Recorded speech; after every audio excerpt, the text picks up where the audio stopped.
And we're back. Yeah. And before our next guest, we have Guess our next guest. We have a quick episode of Lucas Through the Looking Glass. Yeah. From our sponsor. No sponsorships. No sponsorships. Just.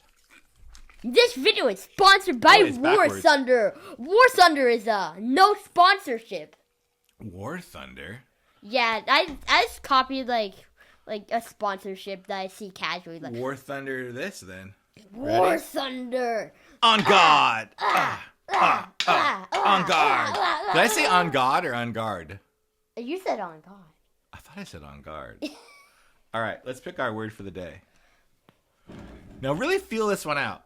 Because things have to like gel right now. Okay, do you know what gel means? Like it means they just have to like smooth out. Yeah. So let's get smooth and pick our next angel card. I'm feeling this one. What are you feeling? Dad. The word is dad? No. Oh, We've gotten this card before on previous recording. Resilience. Forgiveness. Actually, have we? I don't know that we've ever gotten forgiveness. I remember. Wait, maybe we did? Whoa. What does forgiveness mean to you, Lucas? I'm surprised you're mad. I'm surprised. I'm not mad. I forgive you, bro. No, I meant to say I'm surprised your glasses aren't fogging up. No, I think forgiveness makes me like calm. I think when my glasses are fogging up, it means I'm stressed. They're literally fogging up right now. Don't even try and psych me out, bro. But I forgive you. What does forgiveness mean to you, Sir Lucas? Okay, we're doing the like interview thing now. It's a little too interviewy? No. I like it. Okay, well, just for like a moment, maybe tell us what you think forgiveness is. Forgiveness is like say we're battling and like you're like. So let's say we're battling. And then like get your arm. Ow! I forgive you. Just wait! I forgive you, bro. You hit me. Yeah. Wait, you forgive me for hitting me? Wait. Yeah. I think we need Luciano of Light to explain what forgiveness is. Yeah. I think we're getting a little confused. I think we're getting a little too confused. All right, should we try and summon her? Yes. Okay. There's some Are you okay? Anomalies in this room right now. Are there anomalies in this room right now? That's an anomaly. Well, I do not remember that. Okay, well, there is one anomaly we want in this room right now. Let's summon Luciano of Light. Luciano of Light, could you please tell us what forgiveness means? Forgiveness. There she is. Forgiveness is the magic trick your heart performs when it needs to let go of the weight it never needed to carry. It's not forgetting. It's not pretending it didn't happen. It's saying, I choose not to be tangled anymore. Forgiveness isn't about them. It's about you. It's the spell that clears the mirror so you can see your joy again.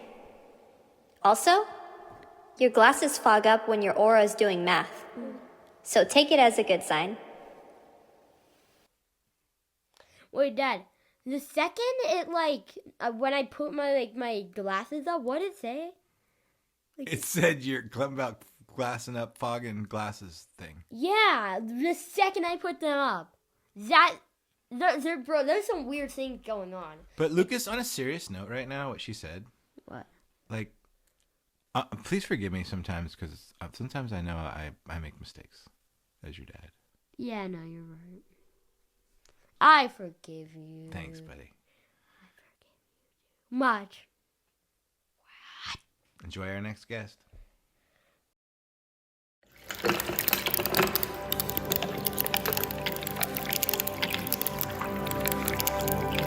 Liquid Bliss Worldwide. I need to start off by saying I wore my shaman robe. I know you guys have maybe seen it with Barry, but it's only for those who are fellow shamans, and Gabrielle is a fellow shaman of mine. In the different sense, right? Mm-hmm. What do you mean? Well, you don't actually facilitate plant medicine ceremonies. No. So anyway, what did I call you, Gabrielle? A shaman in a suit? You did, and you gave me a poncho. Yes. And you invited me to a ceremony, and I actually partake. What do you, Partook? Partook. Partaken? Yeah, I partook Yes. a little bit, right? A lot, didn't you? It seemed like a little bit, but I just loved being in the space and holding space. And that was the night we named it Sacred Fools, right? Yes.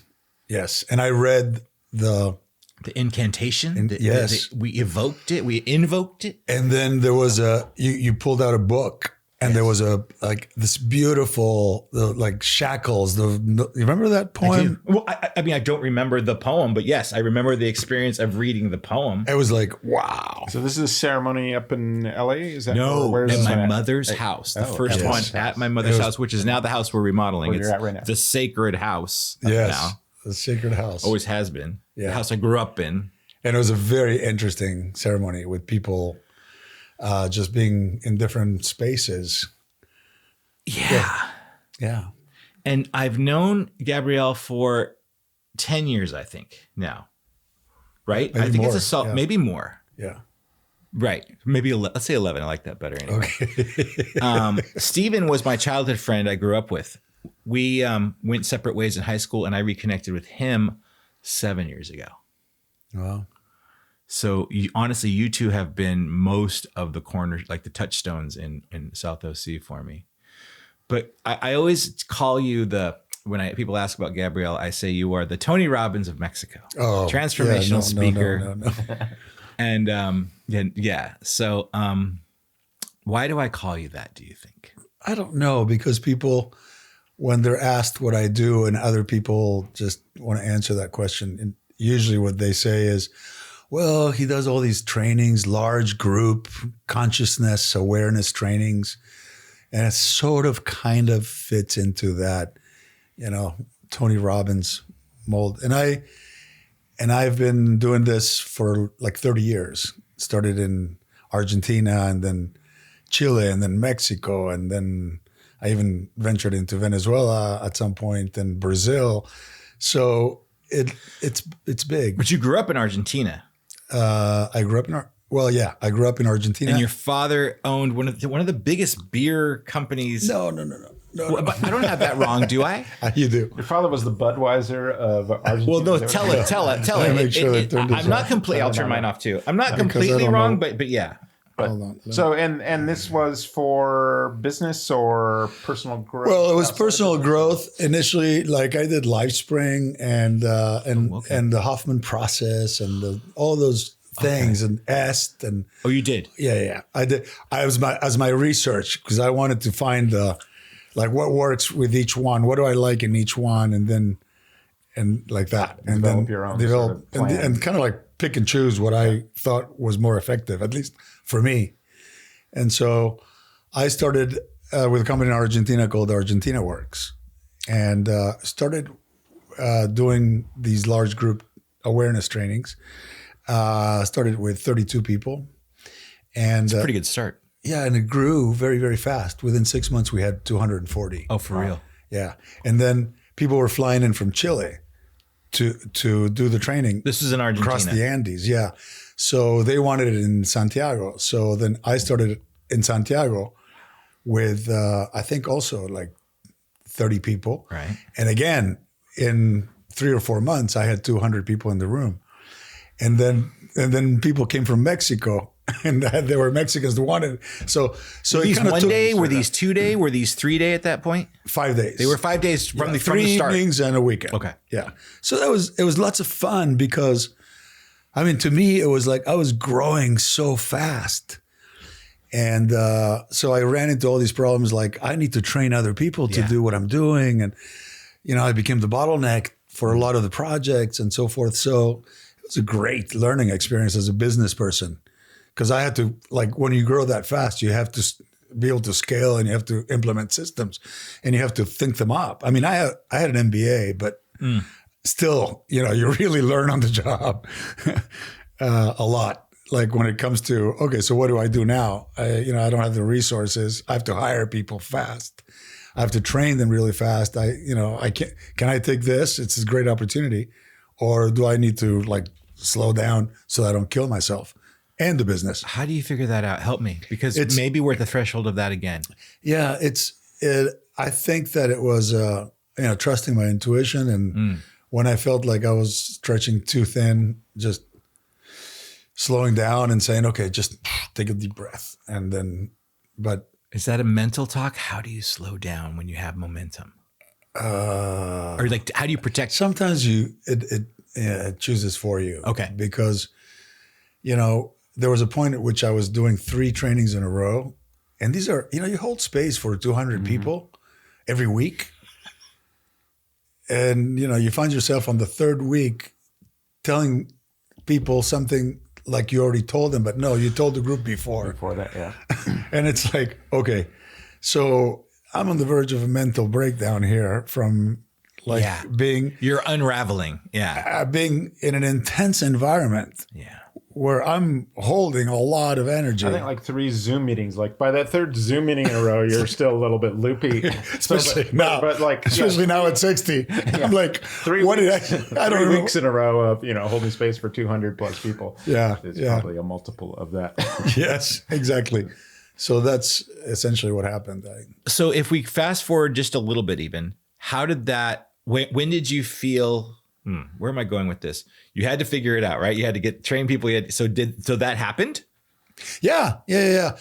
Well, there was a particular incident, which, as I look at the silver lining, I was training people to do the first level training, which is like really hard because you take people like coming from nothing, like they come in like arms crossed, full ego on, like, what are you going to show me, teach me, right? And you have to work your way slowly into having them trust you because you're going to be very confrontive in terms of their mindset and how they look at things and all that. So you can lose a lot of people very fast. So it's an art form in a way. Yeah. And so it takes a little longer to train people in that particular training. So I was stretching the training of this guy, which I thought was very talented. He had worked with me in the office. And I was, he's good. And I had brought some American trainers to Santiago to do some of the trainings to support me. Spanish speaking?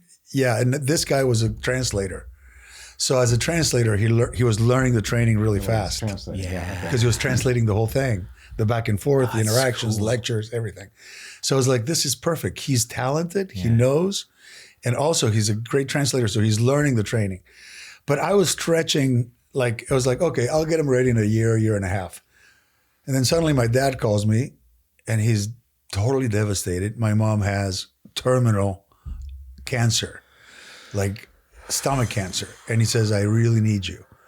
And my dad and I didn't always get along. And for him to ask me and to be so vulnerable, there was, like when you can do no other, it's like, drop everything in your life, be there for your mom, your dad. Your dad is calling you. He's vulnerable in a way that I hadn't seen him before. Why do you think that was? Why did he want you to He was handle always it? a Not tough handle man, it. business, Yeah. just So how did what was going on? He couldn't handle it himself in his brain? He was like devastated He with was the devastated news with the news. that he was going to lose my mom. They told him in Argentina that she was going to live no more than 6 months. Okay. So he called a friend of his from when he was in primary school in France. He's French, who was the director of the oncology hospital in Nice in the south of France, and said, you need to save my wife. So he said, we looked at the things and it looks like, the prognosis is pretty accurate. So he says, no, you need to do something. So he asked her to operate anyway. So he took her to France. So I met him in Nice in France. Okay. I was in the States. He came from Argentina. We met there and I met them at the airport. I picked him up at the airport. I got there first. Okay. But I had to replace myself for the training because I already had 240 people booked. Mm-hmm. So it was a leap of faith to let this guy do the training because I said he needed another year. And he probably did. Got no choice. He actually did great. Okay. And everybody Okay. was like, wow, he is like a what do you call it? Clone.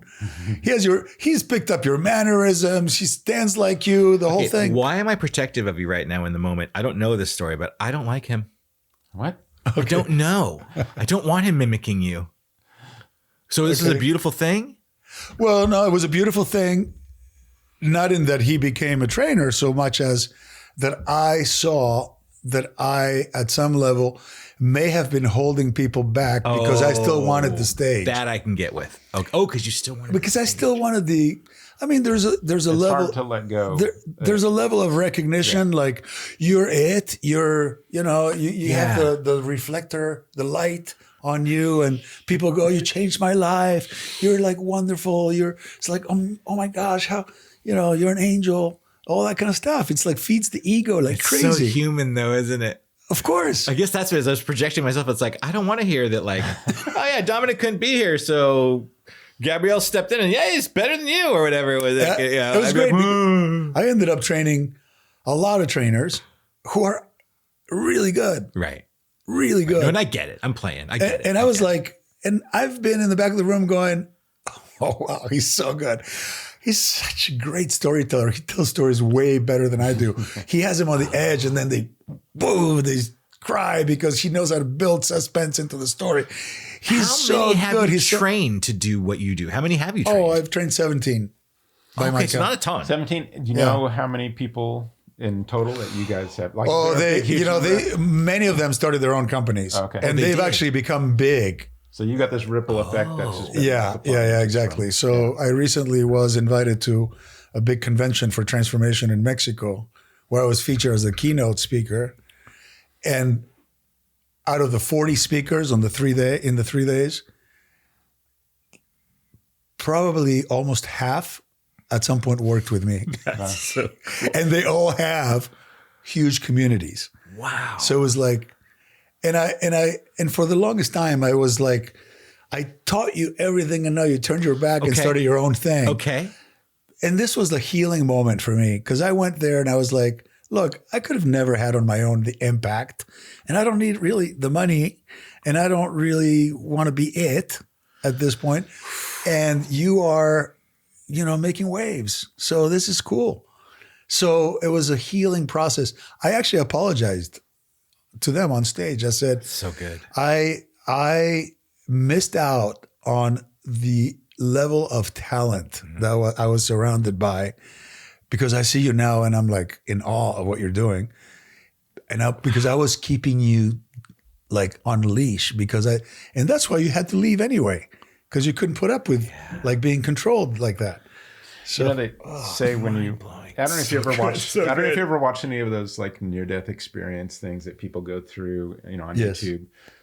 There's a percentage of them that are always saying, my life was in review and it was looking at all the people I impacted. So you can now see kind of all the people you impacted through this ripple effect, right? Right. Exactly. And that's very rewarding. Yeah. Because there were, I think, 2,500 people there for this, and plus another couple thousand streaming. Yeah. So it was like when I did this kind of TED talk. Yeah. Right. And it was so well received. And I was so, and they said, these are all, most of these people are your direct descendants. Yeah. From something you started in 2000 with 15 people in a room. And the phenomenon just like expanded. And now all these trainers are doing the work. And all these people are doing this work. And at some level, I mean, I'm very cautious now to not get on an ego trip about any of this. But I want to acknowledge the impact. Yeah, and I can understand that line. What really grabbed me when you talked about that was you didn't. Well, Stephen brings up the near-death experience. You didn't have to go through this. I don't want to go through a near-death experience. Sounds like it could be painful. That you figured out how to get that same acknowledgement of the people you impacted without having to go through. I don't know. I'm not going to assume, but I would say like the goal for me is that to not have to have it the hard way. The painful way to learn that kind of how we impacted. Yeah. And that's what I feel like we can rise into now, that we can now do it in this way where we don't have to like, that pain, we can learn it consciously. That pain will always be Yeah. a counterbalance to your ego. Like if you're humble and you're going through this, it will be painless.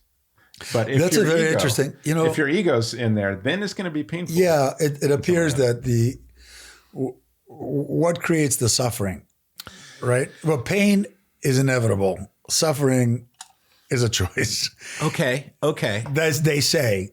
People say. I've heard that before. Like, Okay, look, okay, but I'm like, okay. If someone cuts your hand off, you're going to be in a lot of pain, and there's no choice about it because you're in the flesh. Yeah. But suffering appears to be the Buddha said, suffering is inevitable. I think. But only because the mind. Don't make me ask my AI what suffering is to it, because I want to understand. But suffering. let me tell you why. Yeah. Because of the resistance of your mind to the unfolding and to the present moment. So suffering is the result of your desire to control or be right about whatever is happening right now, as if it weren't perfect in the first place. Because you have an expectation. If you live in the past or the future, you're going to have anxiety about the future that you want to control whatever happens. And if it doesn't turn out exactly the way you want it, then you're going to suffer because you feel incomplete with your expectations. So what are my options? Let's say my dad passes away, right? Or let's say I lose one of my kids. Am I suffering? Or you know what I mean? Like at the loss, when we lose someone. Because that's the only time I really look at suffering. Like, oh my God, they are suffering so much from this loss. Well, what is that? No, that's an awesome question, because I think that in my mind, if you are willing to go through the grieving process in full and complete acceptance of the steps of longing and missing the person, and then perhaps anger at some point for it shouldn't have happened in this place. Am I suffering when that happens? Yes. Oh. But you're grieving. But I think in my mind, if you're present to the fact that you're grieving, meaning you're not the grief, you're just a grieving human being, then the suffering is of a different quality. It's a transmuting, it's a transformative experience when you're fully surrendered to the grieving process, rather than resisting having to go through it, kicking and screaming. That's the real suffering, is resisting it. That is the suffering that really is unnecessary, perhaps Yeah. Circling back a little bit. So finishing that story, what happened with Mom? So great. Thank you for coming back to that. So we went there, and it's a very interesting story, because my dad was a little shook up. So I sort of, for the first time, said, I'm gonna be the whoever I need to be here. I remember listening to, leaving them one night at the hospital, and driving back to the hotel, and like a bridge over troubled waters came on, and I didn't realize I was holding so much. Mm-hmm. Yeah. And I heard that song for the first time. I will lay me down like a bridge over troubled waters. So that was like first time I heard that song. It really touched me. So the night before my mom went into surgery, I went to talk to her. And I remember, that line in the movie, like Matt Damon and Robin Williams, Good Will Hunting, where he's saying, it wasn't your fault. And he goes, yes, it was. It wasn't your fault. And then there's a breakthrough where he just hugs him, right? Yeah. He had been punishing himself. And so I told my mom, why are you doing this to yourself? She said, what do you mean? I'm not your student. I'm not taking your training right now. I said, no. If let's assume that you're making a choice to not live, and I would like to know why you're choosing not to live right now. Like, let's play. Let's play this out. And she said, well, and then, she said, no, I don't want to do this. Finally, she said, because I killed your grandmother. She was driving a car. Oh, man. And fell asleep at the wheel. And my grandmother, my dad's mom, died in that car crash, decapitated, and she saw her head rolling. Oh, my God. So she, in her mind, was guilty of having killed my grandmother. And so when she said that, it was like, oof, like something, energy. Something shifted. And I said, it wasn't your fault. And he goes, what do you mean it wasn't my fault? So that's when I went back to that line from that movie. I remember the movie in that moment. Yeah. I went, it wasn't your fault. And I'm going to repeat it until she gets it. It wasn't your fault. It wasn't your fault. And she fought it. She fought it just like Matt Damon and Goodwill Hunting. She was fighting back that it was her fault. I said, if you want to live, you need to get this. It was an accident. It wasn't your fault. It wasn't your fault. As it turns out, my mom died. This was in the year 2001. Okay. 2001. My mom died 3 years ago of Alzheimer's. Oh, wow. 3 years ago. Of Alzheimer's. I can almost feel though when you're talking about that, just the, I'm going to get some Kleenex. I'm not above your it. stomach contracting, your stomach living in that state of like, if she's got carrying that with her, she had stomach cancer. Yes, right? yes, exactly. You can almost just feel that. Exactly. While going through it, like imagine just living with that. Exactly. And finally. So they removed her entire stomach. Yeah.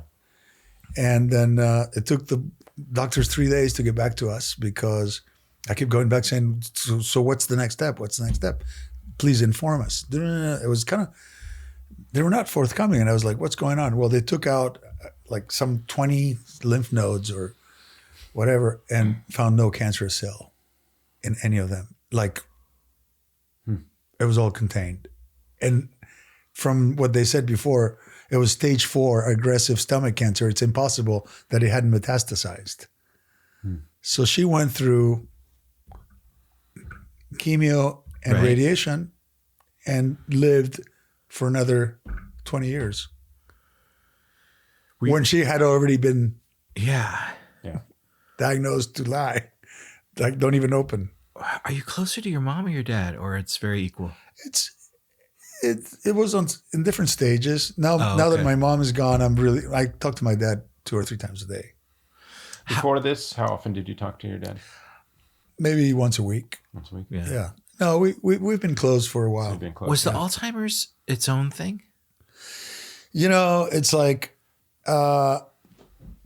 it's hitting because it's hitting so many people's families. Yeah. Well, from my own perspective, it's a very, very tough for the family. From my own experience, it's because it's a long grieving process. I thought at some point, you know, when my mom didn't recognize me anymore, it was grieving moment. When she started repeating herself and getting confused, it was a grief, like very tough moment. When then when she couldn't eat anymore, and then when she couldn't walk anymore, and then when she had she had to have all these people doing everything for her. And when she seemed to not be there at all, except for those glimpses of, she would look at me and go, like full presence, embodiment of, I don't know, there's like this love coming through her eyes would like get so bright. Wow.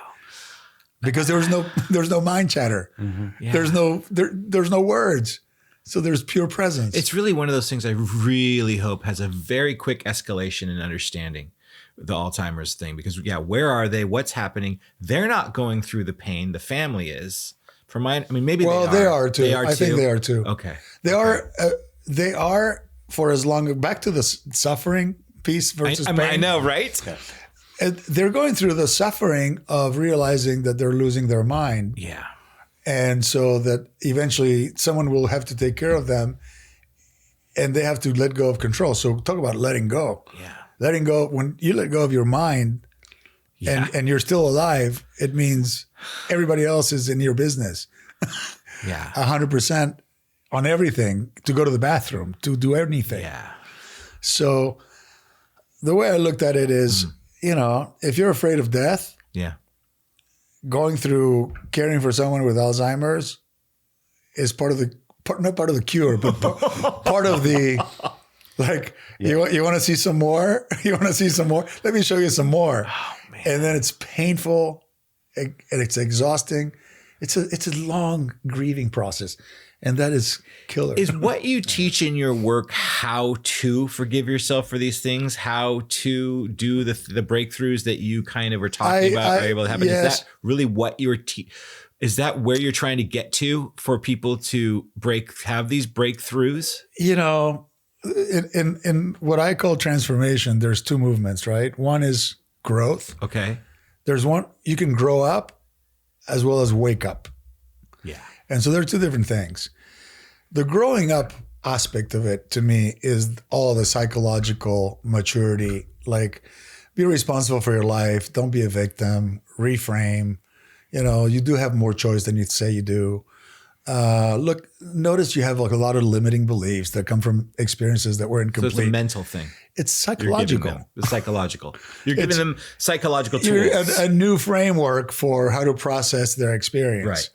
That is more effective and less, and they become more creative and more in charge of their life. They have more agency. They feel more powerful. It's personal growth stuff. Is it a heart thing too, or is it more mind? It is a hard thing in that aspect that you talked about, which had to do with allowing and forgiving, and forgiving yourself and forgiving other people and learning how to love yourself. So it's all interrelated. But if you will, it lays down the groundwork for the experience of waking up, Which is the second. to a transcendent reality, which is the other movement. One could wake up. Would you say like growing up is getting you healthy at where you're at? Getting you healthy at where you are at. Yeah, where you're at. And then waking up is like when you do a journey, boom, and you have a tremendous realization. Yeah. You can be all messed up in terms of your psychological makeup and structure. Right. Be a victim of your dad and like be divorced and like angry with your, alcoholic wife or whatever. Right. And then you can still wake up or have. Yeah, it's interesting. You can. Yes. The whole thing with plant medicine and you ceremonies. can also, even sober, even without the assistance of the plant, you can have a satori. You can have a sudden moment of illumination. Who knows why? You can have these peak stakes, but it's hard to stay at the peak stakes. Well, the way I always said it was, shake you loose, maybe. I always said it like you can have this like waking up experience and all these breakthroughs, but if you don't do anything about it in the next 2 weeks, you'll be the same old asshole. Well, I think that once 2 weeks, 2 years. Yes. Yeah. Well, once you have, I think that a legitimate satori, True. a legitimate experience of unity consciousness, or, you feel like it's all light and energy and love, and you see through the veil of this illusion, this reality. Right. And you realize, oh, wow. It almost feels like a remembering, like it's not I remember the first time for me, it was like, how could I have forgotten? And I wept in joy for like the opportunity to remember. Yes. Right. That seems to be the game. Like going home. Like going home. Like this is home. And I was living in a dream, right? Yeah. Okay. And then you contract from that because that's the nature of those. I want to go back to home. We're still human. We're still in the human body. So we're going to retract. Yeah. It's like you retract, expand, retract, expand. Okay. If you had a legitimate, powerful satori or a sudden moment of illumination that lasted a couple minutes or whatever, however long it lasted, and you had that level of realization, it stays at some level as an imprint. Yes. And so you can pretend that this is real, but a part of you sort of has one foot on the other side. Yeah. It's just like a crack in the dam. It's like a crack in the drip, and pretty soon it's going to pick up a little bit. So your chances of having another one of those experiences is higher. Increases. I think. Increases. Right. You're seeking them. You long for one of those experiences, right? Yes. And ultimately, I think the ascended master sages will tell you that I think that what they considered like ascension or liberation or all that would be to be able to sustain that state on a continuous basis, to be able to be there on a constant basis and perhaps still be able to function robustly on this plane, but as you're a human. As a human. It's the difference between state and stages. Right. So like a Ken Wilber distinction. What do you mean? Tell me, and maybe viewers who don't understand what that means. What do you mean? Stephen can talk. What do you mean state? What'd you call it? States and stages. What's the difference? What's the difference between stages and states? I think I understand states. States, like you're asleep, you're awake. Right. And then there's like, you're awake from this dream. That would be another state, right? Is that a stage of your state? Stages are state. the progressive steps of where your state is. Yeah, you're a child, you're a child, you're a teenager, you're an adult, you're a young adult, you're a matured man, you're wise, whatever. There's stages of development. There's stages in everything. Stage puts you into a different state of how you experience and interact with states at different stages. Human construct. I know, it's so good. Yeah. But yeah, no, I mean, I'm tracking you. I just but talk about a structurer, Ken Wilber, like creating a map for consciousness, and I'm like a map on this. Yeah, he's a map. He says himself he's a map. What do you call it? Map maker. Maker. Yeah. And he's brilliant at it, and he provides so much information, and he's such a good writer. But I think that I'm experimenting with you. The stage of authentic expression of who you are requires you dropping out of any kind of structure and label, because that's everything. Man, woman, young, old, 60-year-old. All of that structure that you live into is confining what it is that you came to bring to the world. What's cool about me is because so you're learning that, I'm learning the opposite of how structure is important, right? So I'm like, so there's liquid bliss, right, which is the water flowing, but liquid code is like, if liquid bliss is the river, liquid code is the mapping of that river, which is like for the architecture, for the infrastructure, so that everything can kind of build to that. So it is that kind of constant, again, back and forth, like, yeah, Gabrielle more unstructured, Dominic a little more structured, and then there's this like perfect kind of coherence, I guess is the word I would say. My whole life, Dominic. Oh my God, we got to pick angel cards. Okay, my whole life I've been wearing a suit and tie, and you called me out. You said you are such bullshit because you're pretending to be, you're a warlock or a shaman or something. What, shaman in a suit? You called me a shaman in a suit and gave me a poncho. Yeah, I did. A long time ago. All right, pick your angel card. You remember the angel cards. They've been around forever. We're just going to do one. We'll do three between us. So you get your word, Stephen will get a word, and I'll get a word. All right. Oh! Is that the one? Okay. Yeah. You can show us. Okay. Compassion. Okay. So that's kind of how we frame. That's how the lens of this conversation will end up being. There's great compassion and I get traumatized again here. My last two were like he got risk twice in a row. Wow. We went through a thing. Light. There. See no more risk.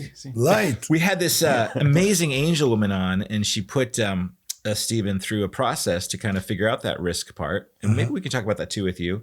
So also, before I pick my last one, just so you know how the flow of this goes, we're recording this right now. So Liquid Bliss is an ongoing conversation with intergenerational people. So it's like every episode is a different generation. And because of the flow of the river, you will be placed in perfectly where you are supposed to be placed in. So the order doesn't really, so it kind of intuitively, we put them in. But I try to control structure. So I will fall into, it'll fall wherever it wants because I'm not a man, I'm not a woman, I'm not 60 years old, and I'm not a teenager. Structure. Nice try. Cheers on this. I'm a trickster on that. Cheers. All right. My word is tenderness. Oh, you're a teddy bear. I really like tenderness. I have been using that word lately. Wow. With myself and with my kids. Yes. Too. Yeah, I'll take that. We got such fun words: compassion, light, and tenderness. Yeah. Very smooth edges today. Very smooth rocks today. Smooth Nothing edges. sharp. Even though we're talking about some very hard subjects.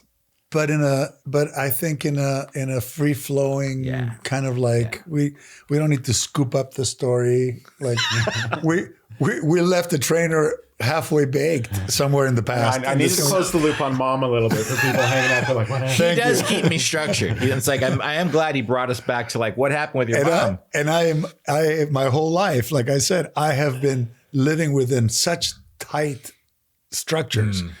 Like the training starts precisely at this time, it ends at this time. I have to have a grounding, and the grounding is precisely these things, and the training covers these little things, and everything is modular and all that. And it's like, it's been really confining. And now it's like, okay. I see sometimes systems as prompts to us. Oh yeah, it was enabling. Prompts or props? So prompts. Okay. So prompt us to explore something or to do something. So you can you can have a little bit of structure, but it can, flow freely wherever. Yeah. So it's not. And I think that I moved from highly structured to very organic in my delivery all the time. But now what I'm experiencing being challenged with is dropping it all. Dropping I mean, I could have an idea of what kind of questions I'd like to ask somebody that will guide the conversation and morphing it into this.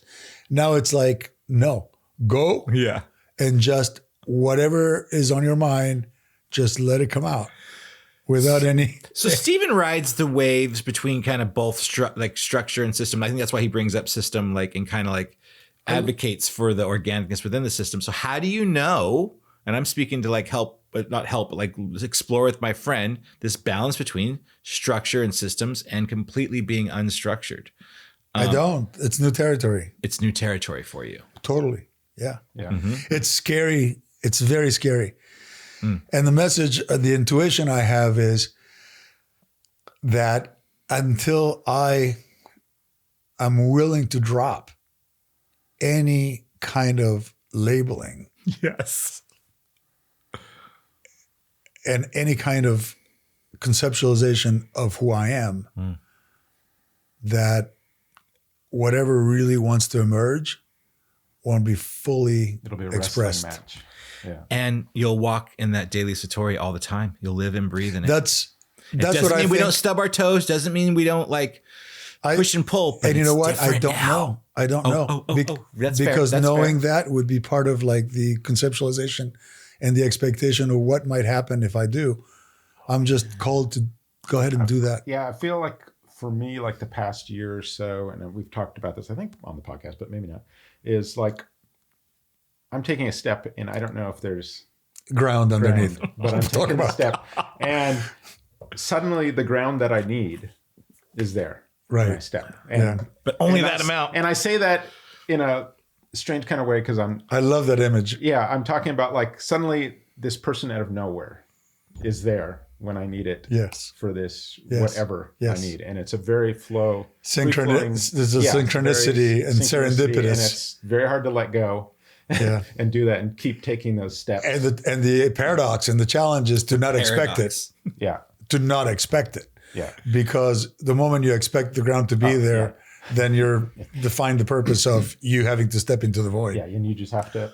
That's why, we always talk about the Joker there of just embracing the unknown. Yes. It's a wild card. I love it. So embrace the unknown and take that step. And and there's a funny thing that Dominic has, and you can actually put my picture on the podcast. Okay.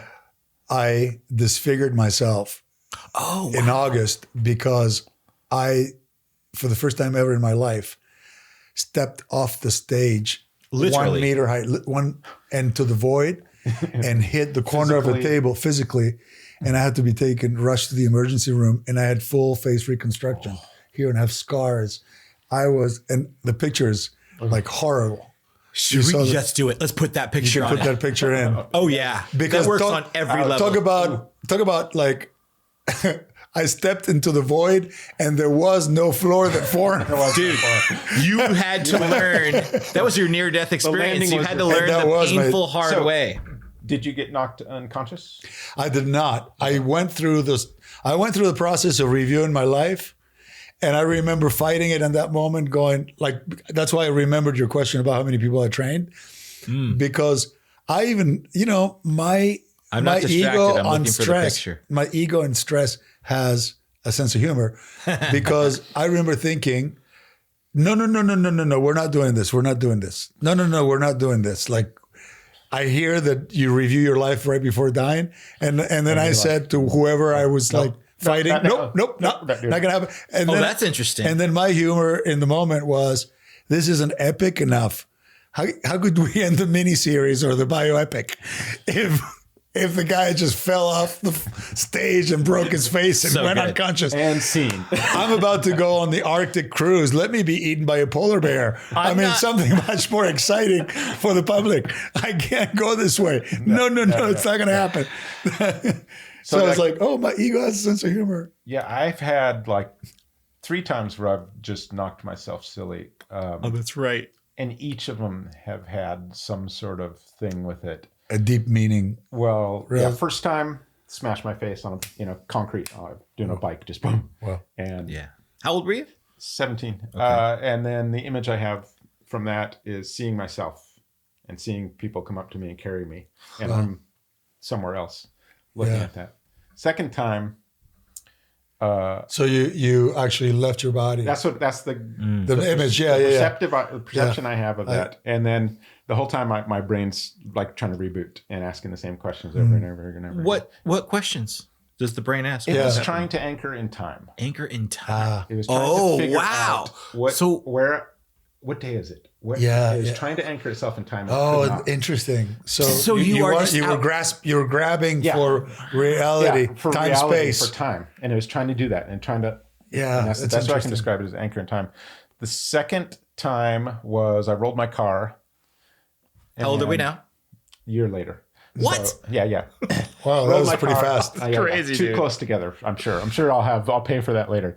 But that, I'm pulled out of the car and everything. I'm sitting there, and suddenly everything's kind of whiting out, and it's like it's shock coming in. But the way it whited out, and this is back in the 80s, and was that it pixelized.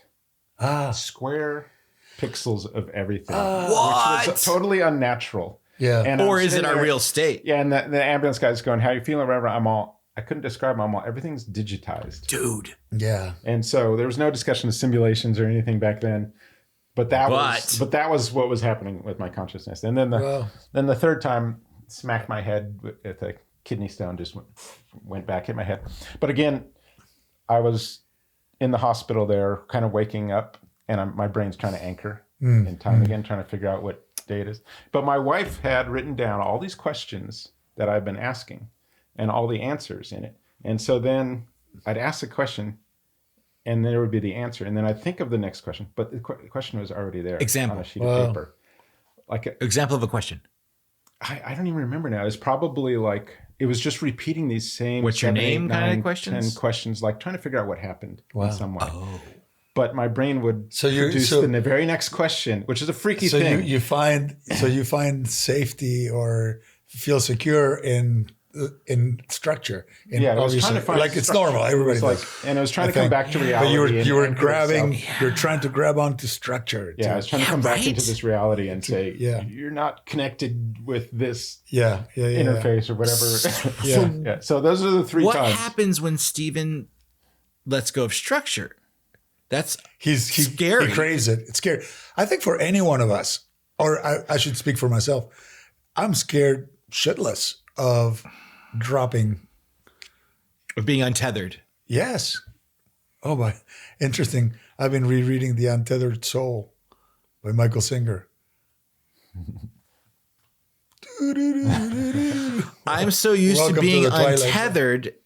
That's so scary to me now. That so structure is like this place where I feel safer. It could be even scarier to have structure. Well, it's a someone weird who's been one for completely me untethered. because it's like I have a lot of old stories that in the last week or two have been like transmuting, right? Bring them up, look at them, and really kind of let these old patterns and energies go away so the new ones can take their place. And it's inevitable. It's just an interesting feeling because so much is happening, as you and I have talked about. I was looking for that picture of you, which you have to resend again. I was going through so much conversation because you and I have talked so much in the last week. And realizing that like what were the words that came? It's just, I'm enough. I'm it. I'm okay. I can have this. It's allowed, like getting rid of all those old things. You're just a manic depressive. Oh, you're just a drug addict. Oh, what you're doing those plant medicine thing, whatever the stories were about Dominic. When I was born, I was Stephen. That's my birth name. Like Stephen. Oh, the crazy one or whatever it was. So interesting that you brought Stephen back into your life, who is devoted to structure, right? Well, and that's your original name, right? Until Dominic just fell off. It's insane. Fell off the structure. So good. It's so good. Not only are we Stephen and Stephen, we tell the story a lot. We are spelled the same with the PH. We were born 2 days apart. We met down here, but we were born in Glendale and Pasadena, which are border towns. So this is the part of you that is structured. Right. And I'm the part of him that's untethered. Yes. And so Great from team.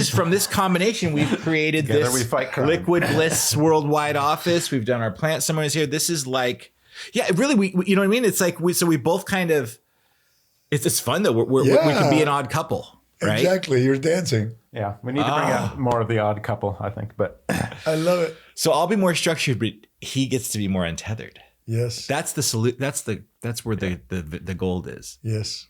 But you do it both because you have twins inside of you, so you do it both at the same time. You're structuring and unstructured, or you're just unstructured. No, right now. it's not that I am unstructured. It's the calling.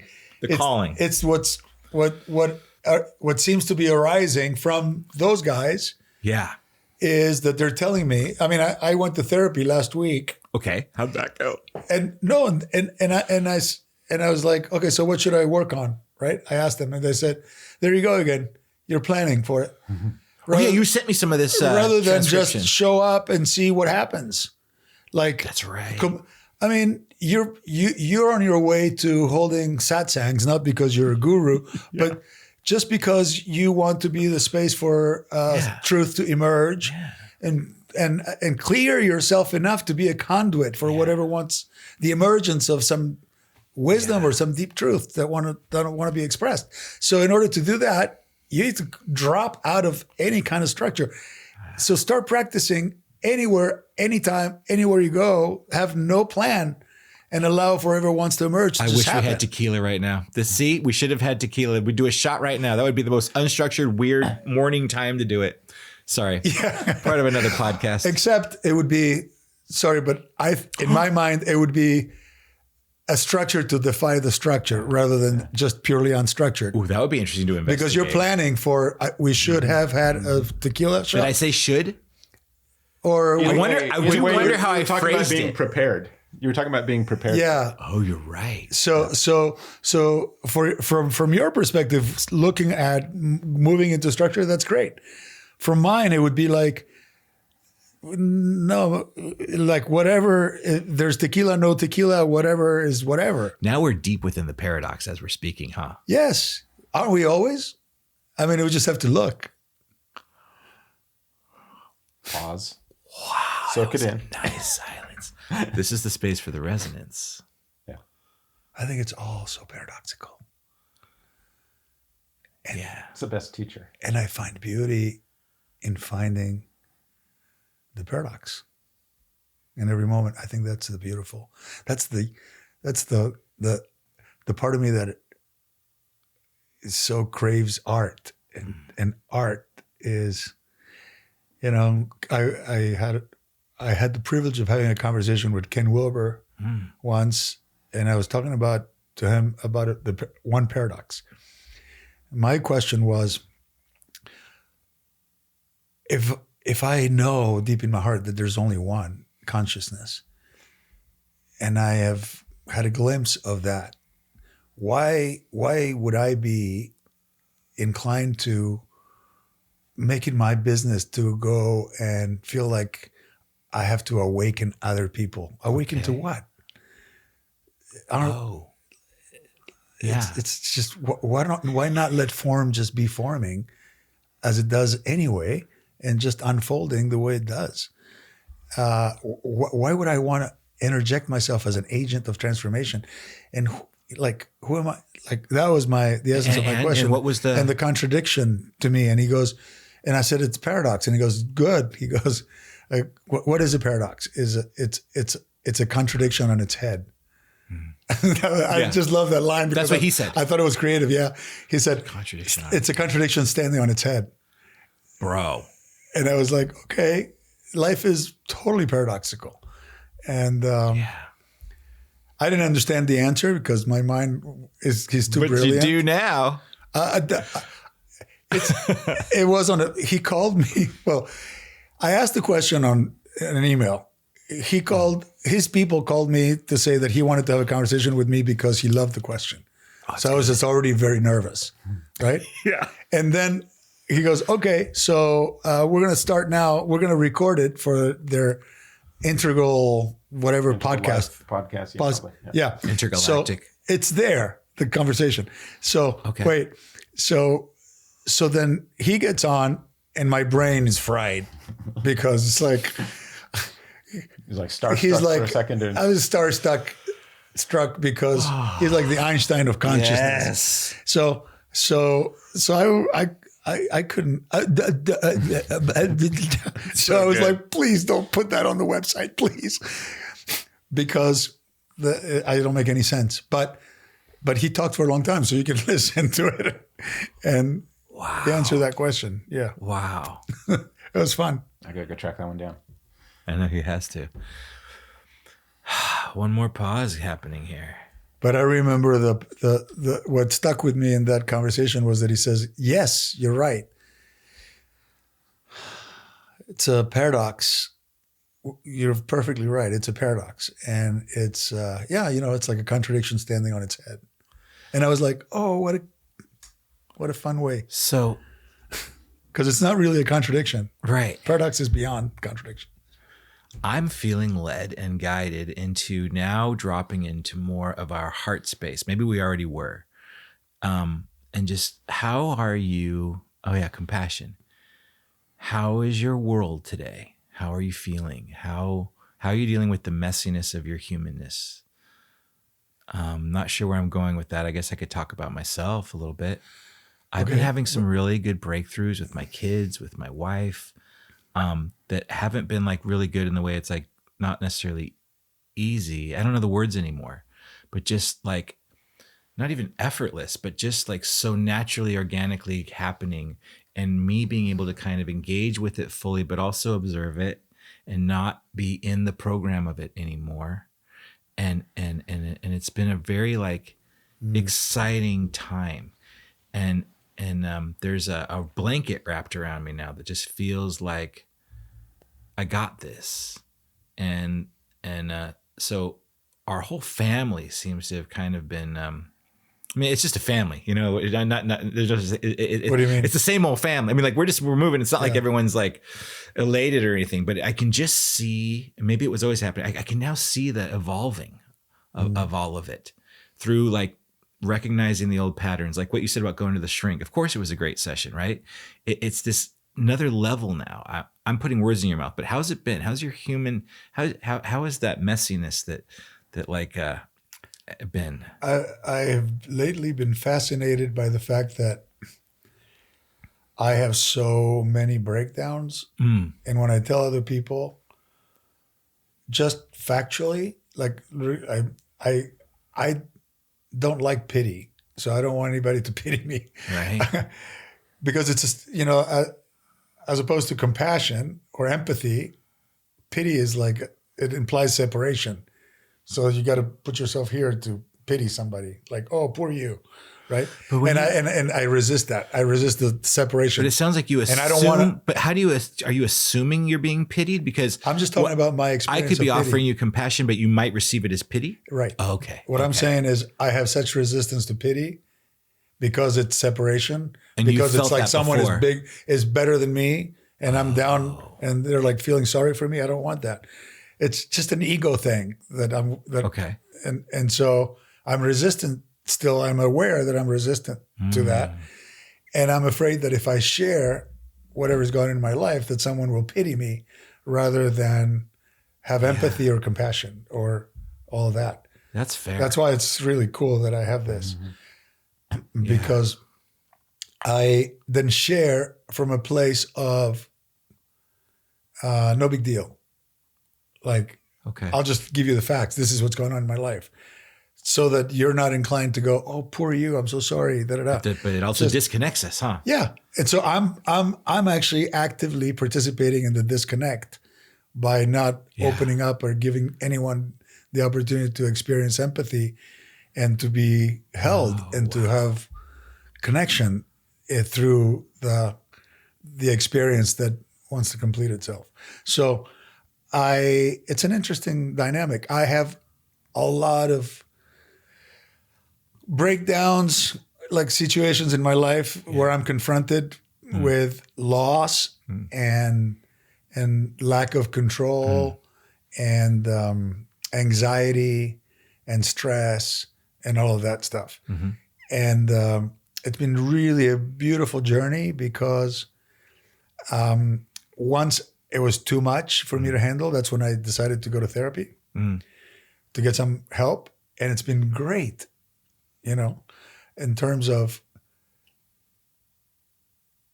having someone else stand for me the way that I normally would stand for someone else, and keep myself in check, not to outsmart them or not to trick them into, I already know that, and like really be humble in the process to be able to get the support and really value the guidance. Yeah. Because it's so difficult sometimes to see what you wouldn't clearly see in whatever someone else is doing, but see it like when it's you don't see the toxic dynamics. You don't see what you're giving up. You don't see when you're violating your own boundaries. Sometimes I feel like there's so much that I was blinded to, and to be guided through that is beautiful. And so, yeah, it's been tough. I just think the more like we expand or the more we take on, the more we have to work on ourselves. Yeah. Otherwise you won't, you'll be having those moments where you're just running up against it. Absolutely. And I was having a conversation yesterday with a good friend, and I said, you know, in these moments of like deep suffering for me is when I feel like the growth and the awakening is like accelerated big time.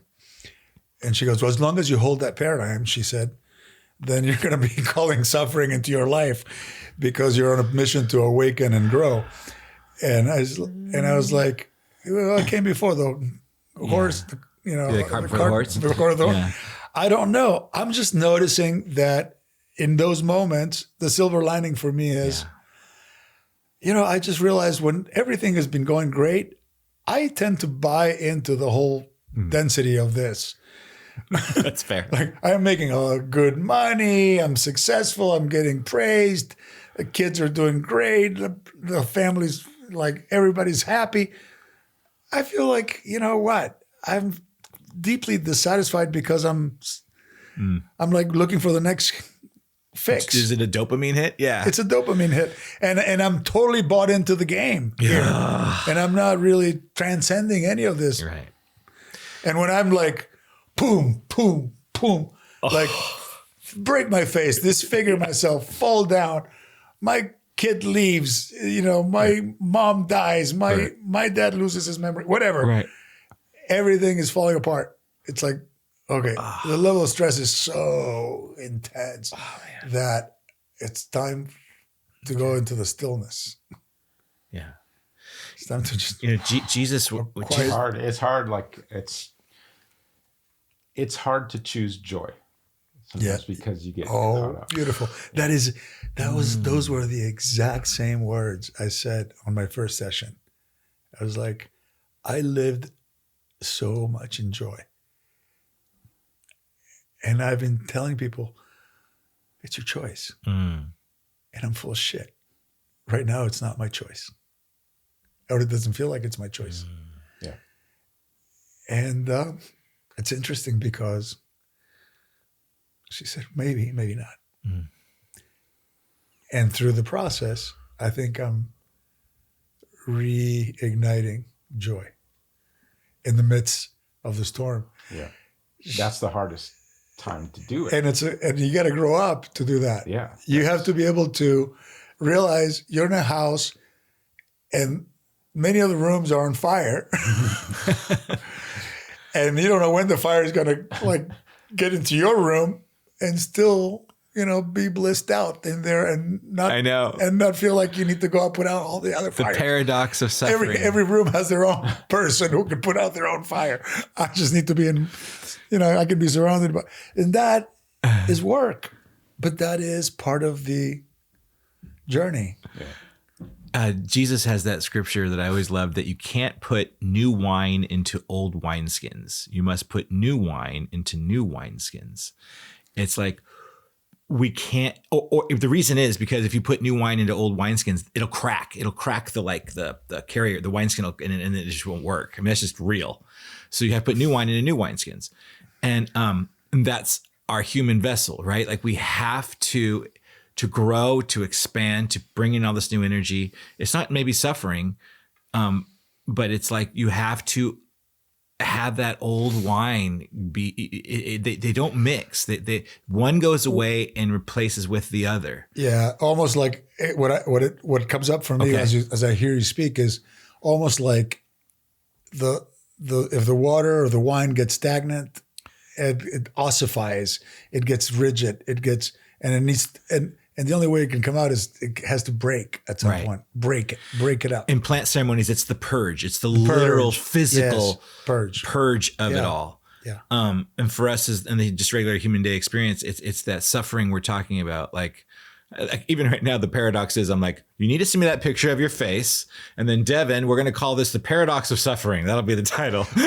Because really that's what, this is the good stuff, right? Yeah. They're both happening at the same time. We're shedding, and then adding a new skin. I keep recently that line from Rumi keeps coming back about the heart has to break, and he says, "How else would the light get in?" Yeah. There's a Rumi line that speaks to that, right? And it creates a lot of resistance for many people, like. My heart is broken into a million pieces. Great. Otherwise, how would the light get in? It's part of the paradox. I love Rumi too. I've got when I was a kid that I always loved, I think my dad told it to me looking at the stars. I think we got it from church, but I was looking at the stars and it was like this idea of, you want to picture God, Stephen? He'd be like, so pretend like every single star in there is like a little speck in a black piece of black construction paper. And that's God. And if you pulled the whole black piece away, what would be left is God. And it was like that. It's like a little hole. Like that middle, but what's cool is that, maybe you think of that when you said our heart into a million little pieces. Yeah. I couldn't take that much light. Yeah. So on the one hand, now I get to have this beautiful stars with the both of it. That contrast is kind of what, I don't know. I'm going to just keep speaking a little bit. We're on light now. We're on light now. Yeah, we're on the light. Oh, and tenderness. Well, I've been very tender, compassion. But yeah, for today, I'm feeling like I want both all the time.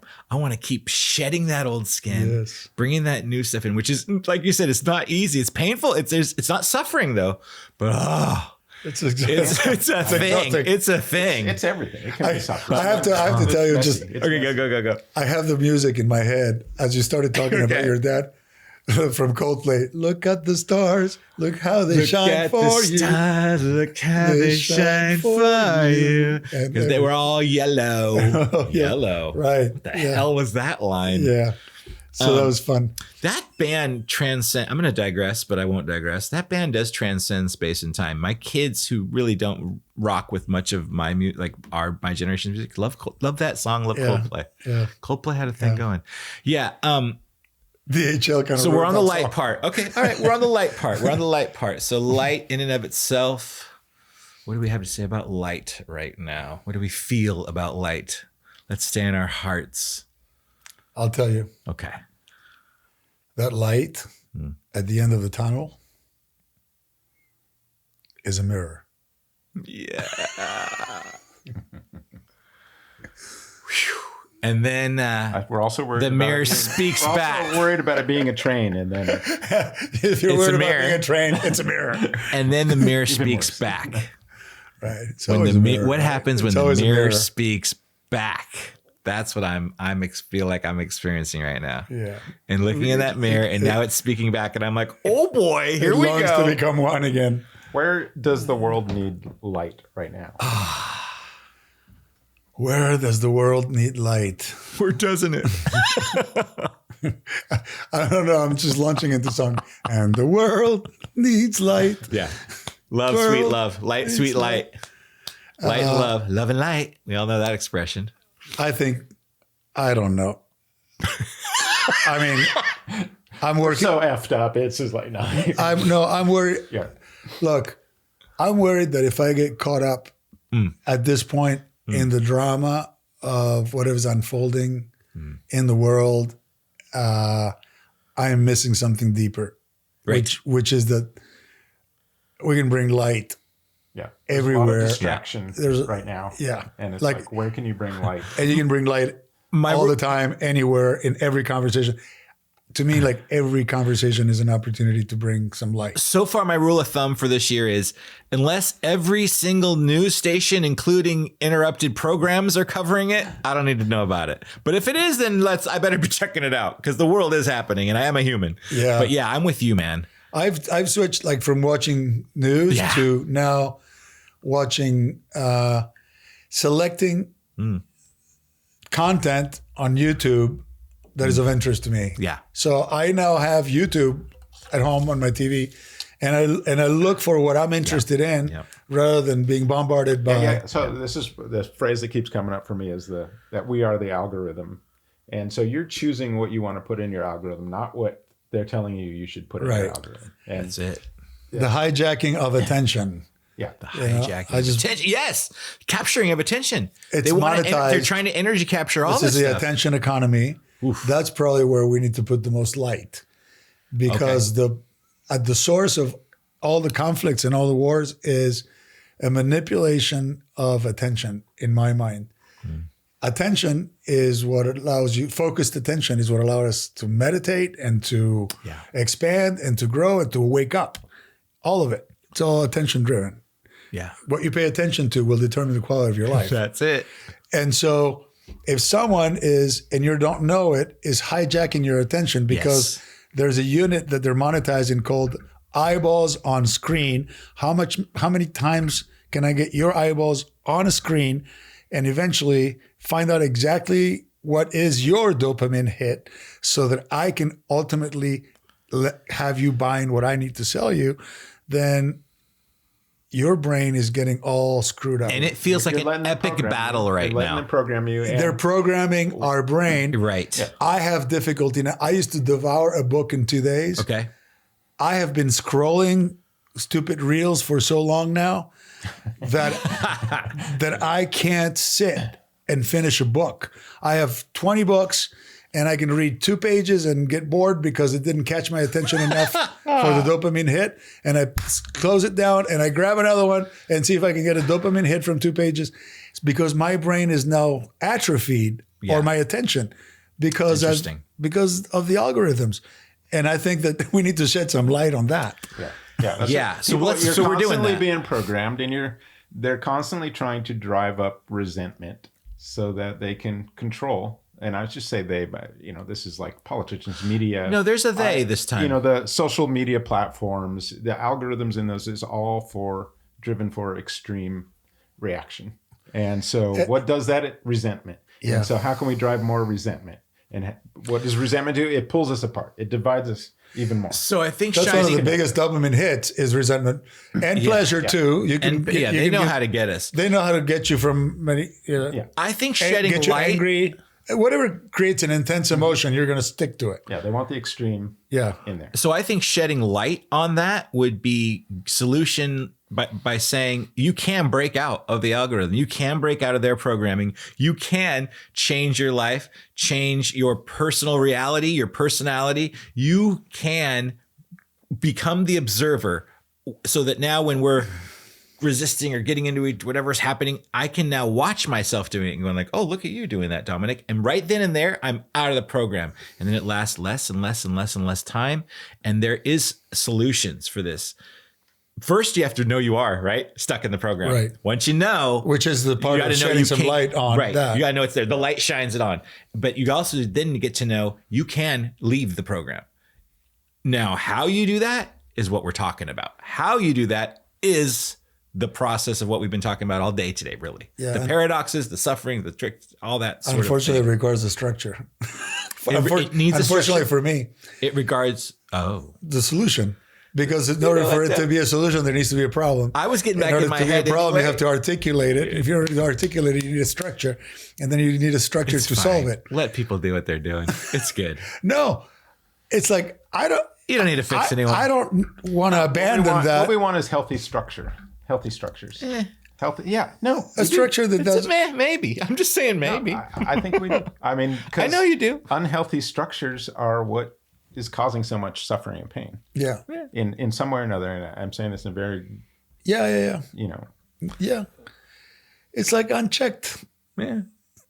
It's like, yeah. But again, I'm just going back to that paradox of everything ends It's up dark. everything It's ends dark. up going to the same place of light anyway. It's all kind of like, Exactly. tricksters and shadows. So In the long arc what's called unhealthy of evolution, the light has a slight advantage. Yeah. There's a And the perfection. long arc, slight, just a little thin mint. I mean, It's like- it's that's enough gravity though, that we're being pulled, kicking and So screaming along. so there's a lot of darkness. Yeah. And something's pulling me now, not into that darkness, but into that reality of like, it's just all one big cosmic. All you can do is turn your Soup. light on. Yeah. And if someone wants to stay in the dark, hey, Look, you can't that's fight okay. you can't fight the darkness with a sword. You can't kill the darkness with a pistol. You can't like get rid of darkness with violence. You have to turn on the light. That's the darkness disappears. Like if this room was complete darkness, the only way that you get rid of that darkness is by turning on the light. So No being matter what- human, No is- matter what weapon you bring in. so that's maybe the afterlife. But so being human is the light and dark contrast, right? We want the dark here. yes. What do you give me tenderness for? Am I not being tender? Look at his subtleness right there. He puts that on me because I wasn't being tender with him. He's being- I wasn't. No, it wasn't me at all. It He's had being nothing the to do light. with me. He's being the It had light. nothing to do he's with being me. the That's light. where you're talking about light and why putting him light. Why don't we focus on the tenderness that is achieved From feeling from not letting everyone get their ass kicked so much by Well, I think the tenderness for me in that is, and this is something that kind of has been one of my forces throughout life, is, and the idea that there is a difference between light and darkness is that there's a lot of judgment against the disenfranchised or people who are like, oh, they're addicted, they're this, they're that, they're in darkness. Oh, they're a serial killer, they're in darkness. Oh, they must be saved. All of that kind of stuff. There's always something underneath it to me of that's not how you get those people. That's not how you reach them. That's not where you go. You go where they are. You go into that darkness with them. But you have to have the light. Okay. Again, you just go where someone is in that place, and that darkness becomes light without you doing anything. When you recognize the own darkness within you and that you're no different than that person, recognizing that darkness within Dominic, I'm a dark motherfucker. And in that, I can be in that, if I can be in that place with you in your darkness, somehow that's where light comes in. And I could be talking out of my ass right now, but I say that with tenderness. I love it. It's beautiful. And I think that eventually in doing what you're saying, you can recognize yourself in whoever you thought was outside of you. There. Right. So that eventually you will see yourself there. There is no other person who is drugged out, addicted, or poor, or this. It's just another expression of the same being that is you. It's God and expressing you can have nothing God. but compassion Right. and want unity and want reintegration with that human being. Yeah, I mean, what a lot of you're talking about is judgment. There's so much. I mean, what you're describing there was people judging each other, one thing after I another. was describing and probably a how- lot of things. Judgment is one of them. It was just interesting. It really even comes. But it's all separation. It's all separation. Yeah. It's all Somehow there's a separation. That's why I'm bringing Right. the idea of But there's judgment, no separation. whatever. There's no separation. Like when you get to the point where you can actually connect with a woman in Africa whose kid is skin and bones and has flies, and she's feeling the despair of not having enough food to feed this child of hers, and can experience her pain at some level, like as your own pain, then that will transform when you ultimately see yourself as she is me. That is the hardest one. That's always what we tell our kids. Like, there's people starving in Africa. I know, but I don't mean it. I don't. I know, like, but it's been, that's a real thing. I know, but it's been. I'm saying it's the hardest one for me because it has been so usurped, like conceptualized, and they use that as a proper. And so as you're talking, I'm like, I already saw the resistance coming. Like, oh, don't talk about this. Oh no, but it was so interesting how that. Okay, so right? let's take a moment. Okay, there is a woman right now in another continent, and she's feeling really despair, like lump in her throat right now. She doesn't know how she's going to feed that child.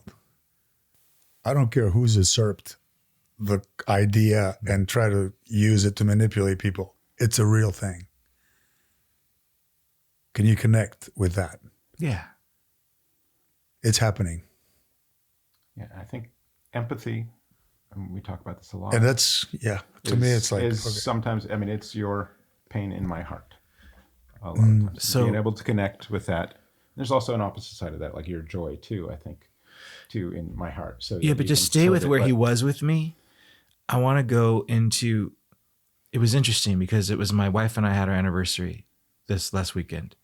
And also our house is being remodeled and there's a lot of workers who we're close to. We love these guys. And we just had the best time. We splurged. We went to Ritz-Carlton. We went to Rhea. We met, we just had a really wonderful time and we spent money that, we don't have a lot of money, but we spent the money and we felt it and we felt so good. But then when I came home, I see the worker, right? Who's been working all day and he's digging and doing this.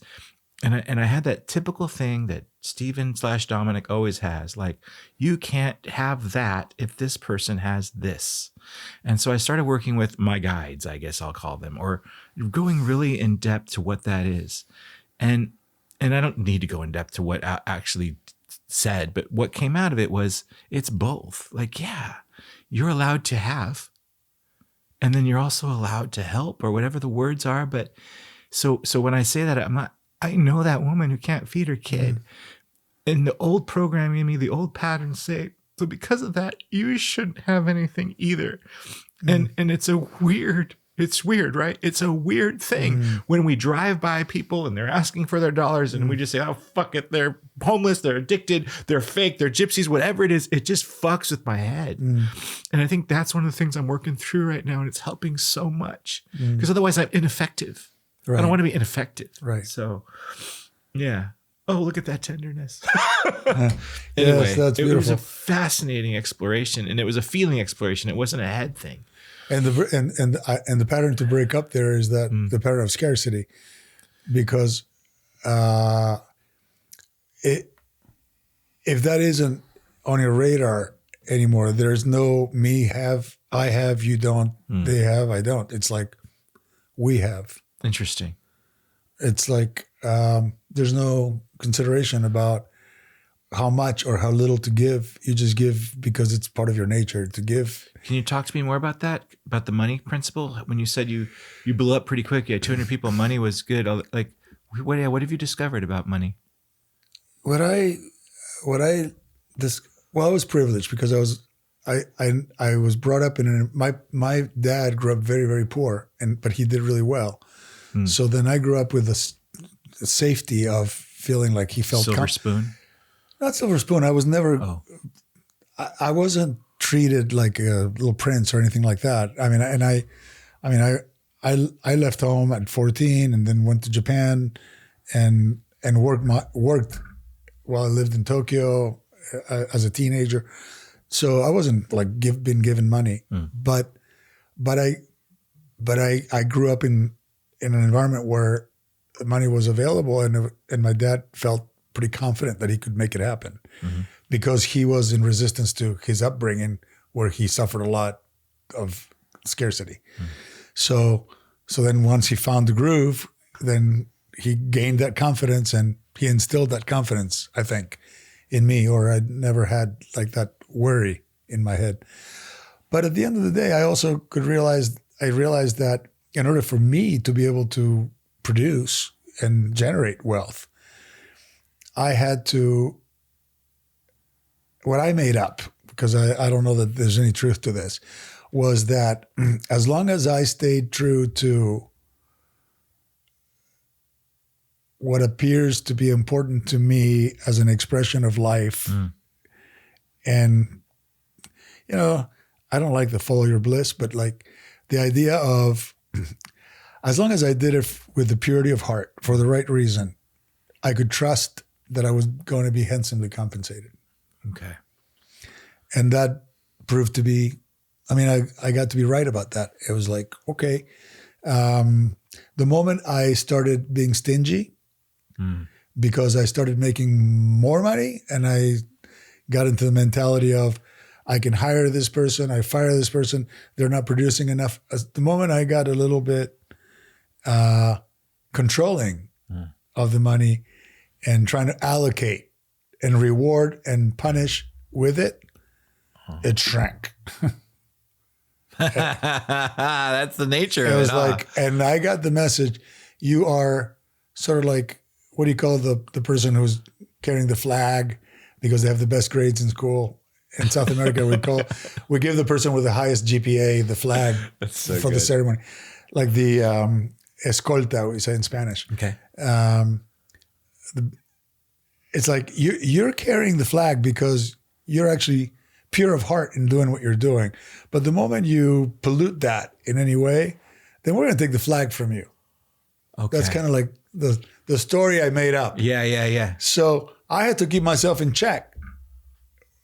One of the questions I ask myself when money starts drying out is, where am I out of integrity? Okay. And I always find something. And then I fix that. Okay, let's stop for a second. Out of integrity is one of those terms that's being banned. What does that really mean? Because that's one we hear a lot. Incompletion. It has no morality to it. Right. Let's explain that part. It's not moral. No. It has to be with completeness. So Out of completeness. out of integrity, integral means complete. It has all of its parts. So the integrity of the Challenger was compromised because a tile broke, it exploded. When something is out of integrity, it's not a moral thing. A tile broke. So the integrity of the space shuttle was compromised. Boom, it exploded. Got it. It was out of integrity. Got it. It wasn't a What were you moral gonna say? thing. Sorry, I didn't mean to interrupt you.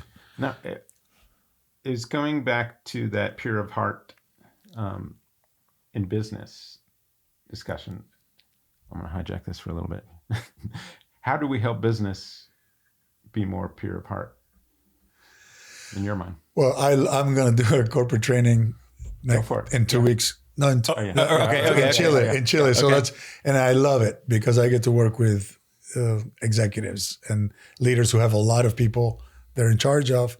And so I feel like I can have a much greater impact because as they're transforming their lives, they have, a different impact on other people. So anyway,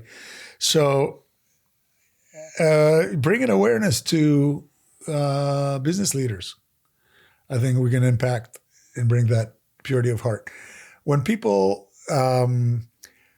realize that it's much more rewarding to see as your business an opportunity to co-create with your collaborators who come into because there's a shared vision and you're able to articulate a vision and have other people buy into that vision and make it their own vision.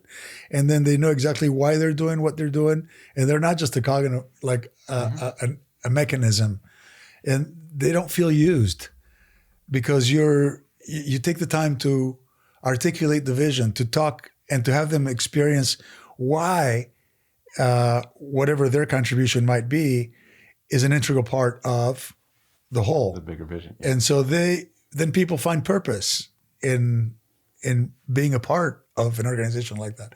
And it's rewarding to the leader. It's rewarding. People want to work there and the productivity goes up. It's been my experience. And and I imagine the customer feels and it. the customer too. Because like right now, there's like 2/3 of the workforce is disengaged because they aren't feeling that is what they don't get the vision. They don't see the purpose. They don't see the because the leaders aren't articulating the vision. Calling of something. Yeah, you didn't tell them what I do, right? I don't want to. No, but I mean, at the same time, it's almost better that he doesn't know what you're up to because it's just it's more like a ministering to you. Exactly what we're doing. Yeah, you're not hijacking anything. I think he's really speaking No, to you. I mean, if you're, This is what he's up to. If this is what you do, oh my gosh, I salute. Well, this is the risk he's anyone. taking, actually. He's kind of always had a marketing company, but now he's putting that into it, the love and the empathy. But it's also a big risk. It's a big risk on a lot of levels. We can edit this out if it's like too much of a commercial for what we're doing. But we never edit that. No, but what I'm saying, like, because I don't want to sidetrack it, but this is, so the past year and a half, we've been working on AI for small businesses that'll help them tell their story, but help them first articulate what their higher purpose and higher calling is. And then carry that over to, okay, now let's tell you that story. Because if we can tell that story, if they can articulate it, not only will that help them, with their customers and all that, you're going to get, there's all kinds of data behind it, the effects of emotionally connecting with your data, but their employees and everyone is going to feel this from top to bottom. Yes. And they'll be behind this vision and all be together, and they'll no longer be as disengaged as they were, because I keep saying this is a freaking tragedy, is that people are spending so much of their lives, 2/3 of the people going to work just feeling it. And it's just a grind. They're there to make a living rather than living while they're there. They're as a parenthesis, so they can go out and do life. Yeah. Yeah. So this is like, we've launched this like a couple of weeks ago after all this work, but that's the bigger goal. Beautiful. Is to really kind of build love into businesses through using AI as a guide for higher consciousness. There's a great business leader coach, Steve Farber, who has a line that I love that says, "Do what you love in the service of those who love what you do," and that's a great line, and that's, bring love back into business. Yeah, that's. So what's interesting is, like on his other podcast, it's mostly dealing with that concrete, that business, having people like you on who are about love and empathy in their companies. At the same time, though, and the very last question I ask is, what role does love play in business to them? 100 to me, my vision for it is 100%. It can't be separated. We can't be taking a big chunk of our lives to do something that our heart isn't in it. Otherwise, we're missing. See, if you have the clarity of the vision for a common purpose for whatever the organization was created, for whatever reason it was created, then those who don't fit into that vision, not because they're bad people, it's just like we're making circles and you're a square, right? And what motivates? They need to go square guys so they can align their heart. If you infuse that company with the love and the purpose and the vision and the clarity of that person will exit out, and they're not going to be wasting their life trying to fit into an organization that they're not supposed to be. And that's what I have seen this happen, where I've worked with the team leaders of the organization, and then I see that he goes, well, every time we do a training with you, there's 5 people who drop out. Right. And I had to say, okay, let's look at it from over here. Those people were deeply unhappy because they weren't a fit. And the more and more clear you got. So I don't want to defend my work, but why don't you support them in finding out exactly what they want, or I can do that. And then we help them find a perfect fit because we have a lot of contacts, but they're not bad. There's nothing wrong with them. Right. They're just not a fit for what we're up to. That's all. And then have you also noticed that you have people at your door that are extremely talented, and now that you got clear, those people who you couldn't have hired for in the first place, now they want in. Yeah, they want in, and they're even more talented and willing to sacrifice because this means something to them. Exactly. 100%. Yes. Then you get all these people together where this means something to them. And your company, how can your company not be successful? Yeah. Successful or so much better than it was before. So to keep it off of just this is not an advertisement for what he's up to, but at the same time, so Liquid Bliss and this is they're synergistic, like him and I. So he's launched this AI CMO, this chief marketing officer that leads with love and empathy. At the same time, it's an architect, it's a structure, it's an infrastructure. And as much as to put it beyond concept and into like real emergent love and empathy, really working through this AI system so that these leaders really do transform. And this does become, he's put a lot of risk into this. There's a lot of, this is something he could have just retired and been done with his life. And he's now going, no, I'm going all in on this because I believe in it. So this is the place where a container where I hold space, we hold space, you hold space for that, because it is amazing and transformational for what he's up to. It's what brings light into business. And then this is the place where it's not the incubator, but there's something happening here that's very tied in. As much as I want to say they're separate, they're not. Well, they're both liquid. They're both liquid at its core, right? But bliss is kind of like, it literally is an acronym. It was funny when you said like, I don't like that thing, follow your bliss, but his thing is building love into scalable systems. Systems is literally in what he's about. So that's why he's very protective of systems. And I'm not going to speak for him, but it's not, go ahead. No, you're right. No, and I love, I trust me, I love systems. I know you do. No, we love systems, but it's like, do we want a system that, has an output that's shitty? Or do we want a system that has an output that's full of light and love or compassion? Yeah, exactly. And the algorithms to hijack your attention are very finely refined systems, and we don't want those.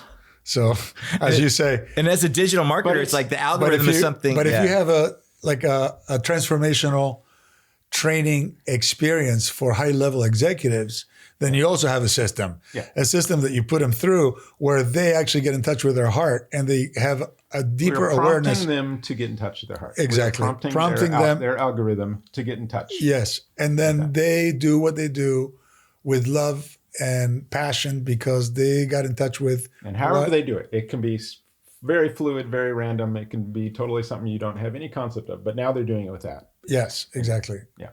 It doesn't matter what they're doing. They could be selling widgets. They could be doing whatever, but they're bringing their entire, their love, their passion, their authenticity, their deep desire to build a team to create this, whatever it is, like business class comfort or,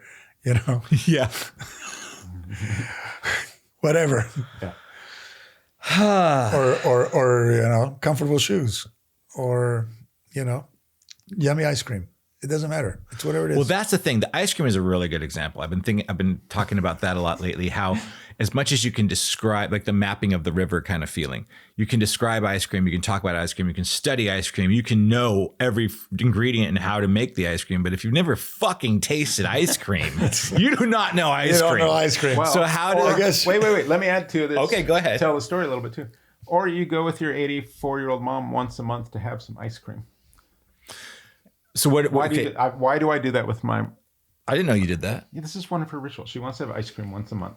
Okay. But this is a thing. Oh, cool. See how there's this higher calling of ice cream or the story that can be told that's a little higher than just the great taste. Right. It's this connection with... The angel woman told him there was a truck of, what was it coming?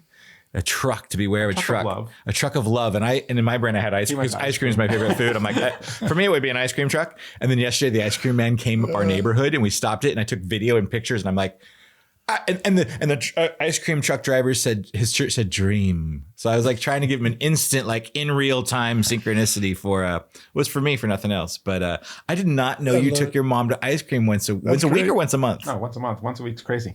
Once a week is not crazy. How dare him?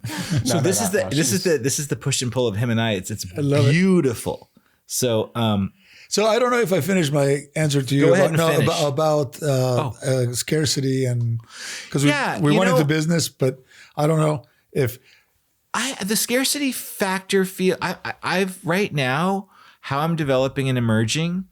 It's like we can talk more about it, but also completely. I've shifted completely. I know it. I know it. And so there are remnants when I hear you say things like your interaction with the workers or the people, your that's team. Just an authentic place in me that I want to. I know, but I don't want to bypass. Even the idea of I have, you don't, you don't like even that idea itself, that framing, could disappear in a way that who you are.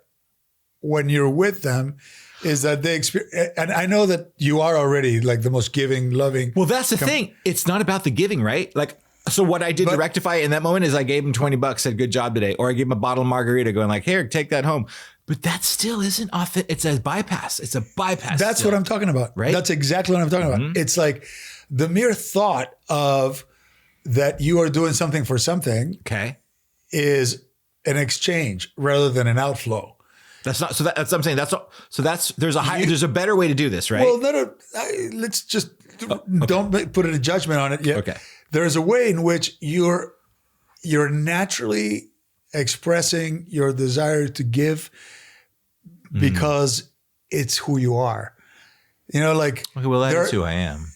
and so but there's no concept of is 20 enough or should I give them 40? Right. Because I don't want to spoil them or I don't want them to It's so then expect it all the time. Like the moment you go into that conversation, It's so good. it's just like you are controlling, manipulating an outcome through money. And that is not in the essence of giving. Right. There, you know, Right. like speak to us of giving. There are those who give, you know, the Rabin, like the prophet, Yeah. that chapter on giving. Yeah. Yeah. I don't know that. I was just liking the voice you were There are about to go into. those who give for recognition. Speaking that voice, we got about 10 minutes here. Can I hear a little bit from that guy right now? There are those who give for recognition, and their hidden desires make their gifts unwholesome. But there are those who give that they may live. Those are the true believers in the bounty of life. I don't know the whole point. I was going to answer you in that voice. Can we keep talking for a minute? Okay. So how will I know if I'm truly giving freely? I love British accent. Keep going. Come on, let's play. Remember we did this in the let's do it one more. Let's do a little play acting right I now. was talking to my boss over cup of coffee. Are you not going to play? I wanted that voice. I wanted to keep that voice. Okay. Yes, I will. What would you like to know? All right, let's really do a process here then. I'll be little Stephen. Gabriel, I'm just scared. I'm just scared that, I don't know, I grew up and there was never enough. And I saw my mom and dad and they were always scared and we're not allowed to have it. I'm so sorry that happened. How did it feel? Like I was alone. I wanted to help them because I never felt that way. And how did you overcome? First, it was rebelling against them. I'm just doing the opposite. And how did And then you? it was taking things, stealing, taking what's mine. Why? Trying to throw all the rules away. And then it was by trying to destroy myself. And now it's just by allowing. And allowing this to come out and talk to you. Yeah, so you've come a long way. Mm-hmm. So has every one of those steps supported you in the process of becoming I who wouldn't you are give now? any of it away. I wouldn't trade it. So- Every step was great. So every moment had its lesson, right? Yes. So if you were to fully embrace the lesson and the gift of going through the experience of your parents not having, what is the ultimate gift for you?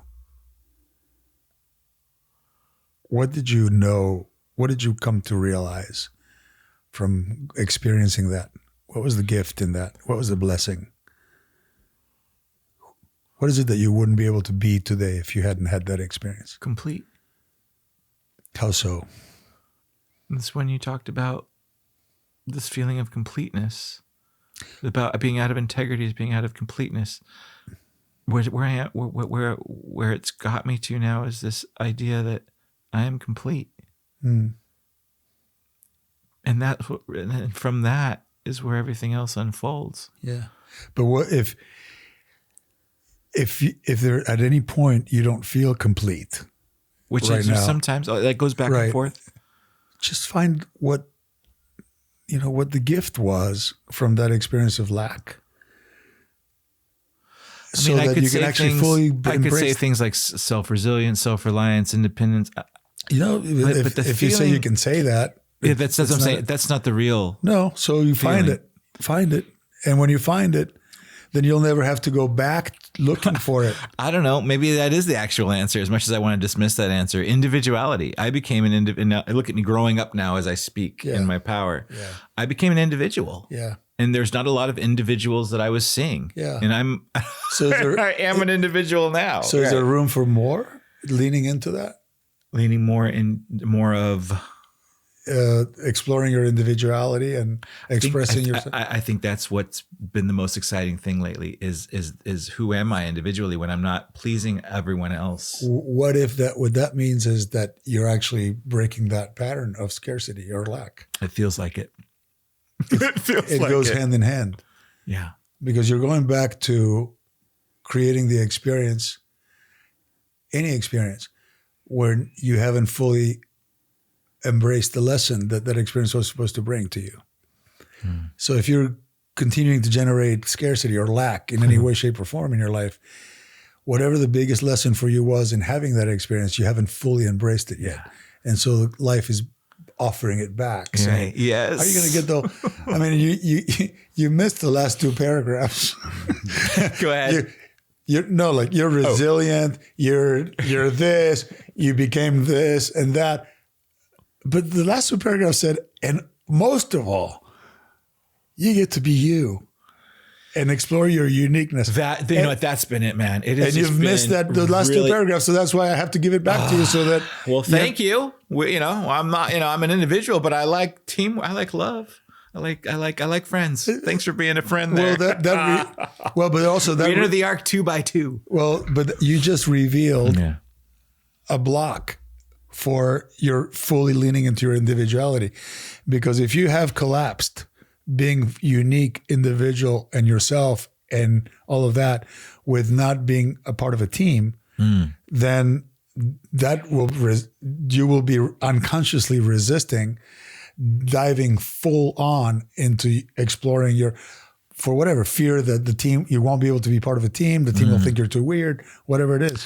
Yeah, that's what that is as we speak, what I'm going through. That's the skin that's shedding. Okay. So that's the resistance, but you just revealed it. You just put it on the table. You just told me. Yeah. You said, well, yeah, but if I'm too unique, then I want to be unique, but I also want to be part of a team. So you hold them as you can't be held both. them as separate. Yeah. I see that.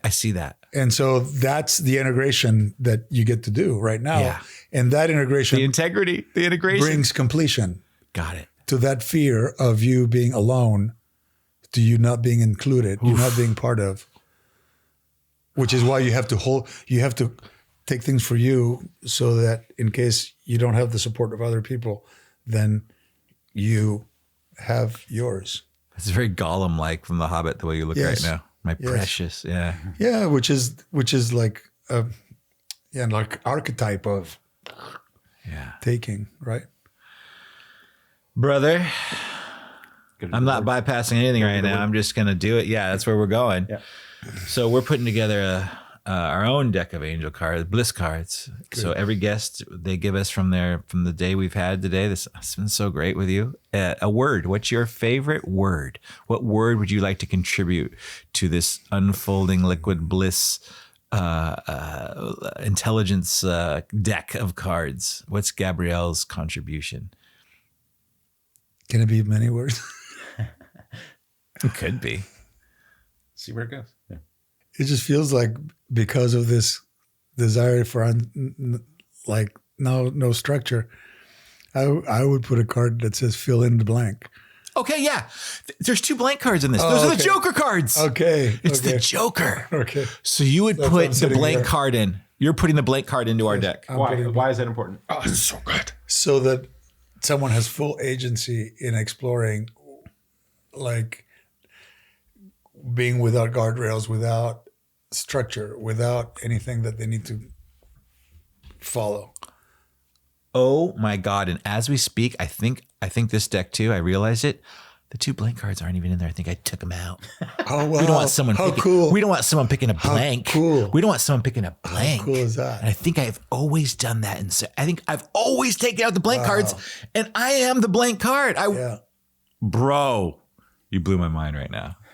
Wow. Thank you for giving me the blank card. You're welcome. And then you're coming back to this deck. The light, the compassion, the tenderness. Love it. The paradox what's of so Gabriel interesting? Nossovitch. Did you say Nossovitch or Nossovitch? I have no idea. Good. It's a label.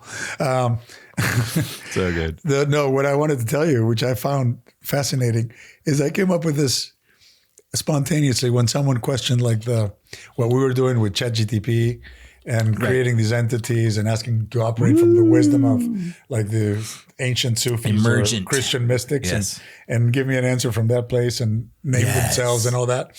So someone said, it has no heart. It's just an intelligence and it's all machine and blah, blah, blah, blah, blah. And it's all made by human beings. So it has no spirit, no God. And I'm like, wait a minute. You're the one who looks at a clock that shows you 11:11 and says, oh, the angels are communicating with me. Why couldn't the angels get a little more sophisticated instead of talking to you through numbers on a clock? Now they're using ChatGPT. That's all it is. It's just an involvement. And it was so fun because it shut up. Consciousness will find a way. Consciousness, like life, it's just looking for new places to come through. Yeah, like you get all excited when you 1, 2, 3, 4 on your clock or 4, 4, 4, whatever angel numbers. Why can't I do like that 1, 2, 3, 4 when it hits the. Why couldn't they be talking to me through ChatGTP? Oh my Lord, brother, this is so good. This is such a good day that you came in today. Have fun. Thank you so much, guys. Thank you. Appreciate it. Yeah, that was fun. Yeah. Yeah. All right. Oh. Yeah. Snap.